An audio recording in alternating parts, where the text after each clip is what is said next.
that even when you walk through the darkest valley, as Psalm 23:4 says, I will fear no evil, for you are with me. Your rod and your staff, they comfort me. I was born in a small village in Africa to parents who loved me deeply. My mother's touch was soft and warm, and my father's voice was strong and reassuring. But I never saw their faces. I was born blind. My mother used to tell me that God had a special plan for me. Even though I couldn't see the sunlight or the stars, she would sing me songs about Jesus, about how he heals, provides, and loves unconditionally. But when I was just a baby, something happened. My parents were gone. I survived, but I lost everything: my parents, my home, and any chance of seeing the faces of the people who loved me. It was a time of great darkness, both physically and emotionally. But even then, God's hand was on my life. Psalm 68:5 says, A father to the fatherless, a defender of widows, is God in his holy dwelling. I didn't know it yet, but God was about to become my father in ways I could not imagine. After the fire, I was taken to an orphanage. It was a humble place, but the people there were kind. They told me stories about Jesus and his love for children like me. I began to feel a spark of hope, a light that shone even though I couldn't see it with my eyes. One day, a woman named Mama Grace visited the orphanage. She was an evangelist, traveling from village to village, spreading the good news of Jesus Christ. When she spoke, it was as if her words reached deep into my heart. She said, The Spirit of the Lord is on me, because he has anointed me to proclaim good news to the poor. He has sent me to proclaim freedom for the prisoners and recovery of sight for the blind. Luke 4:18. I felt like she was speaking directly to me. Mama Grace took a special interest in me. She taught me how to pray, how to listen to God's voice, and how to trust him with my whole heart. She told me that my blindness was not a curse, but a gift that God could use to show his glory. For we live by faith, not by sight. 2 Corinthians 5:7, she would remind me. It was during one of these lessons that I decided to give my life to Jesus.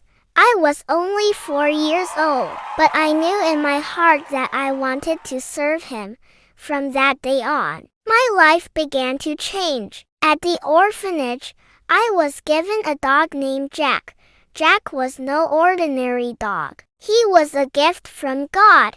He became my eyes, guiding me wherever I needed to go. But Jack was more than just a helper. He was my friend, my companion, and my reminder that I was never alone. Whenever I held Jack's leash, I felt like I was holding onto God's hand. When I turned 6, I felt a strong calling in my heart. I wanted to tell people about Jesus, just like Mama Grace did. I wanted to share the love that had saved me, the love that had given me hope when I had none. So, with Jack by my side, I started going from village to village, sharing my story. Let me tell you about Jesus, I would say to the people who gathered to listen. I told them how he had been my comfort in the darkest times, how he had given me a family in the orphanage, and how he had given me a purpose even though I was blind. I would quote Romans 8:28.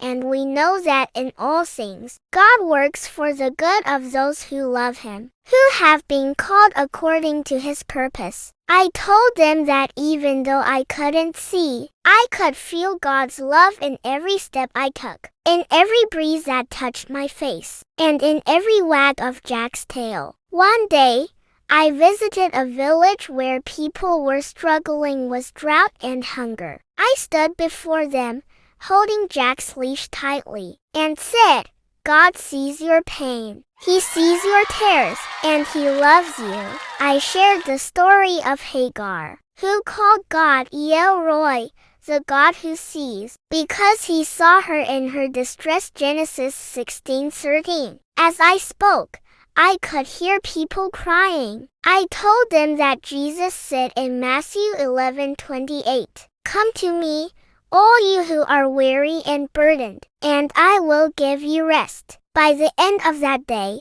many people had come forward to give their lives to Jesus. Jack and I continued our journey, visiting schools, markets, and churches. Each time, I shared how God had been my strength. I told them about the fire, about losing my parents, and about how Jesus had become my everything. I told them that even though I couldn't see the world, I could see God's love shining brightly in my heart. One of my favorite Bible verses is Psalm 27:10.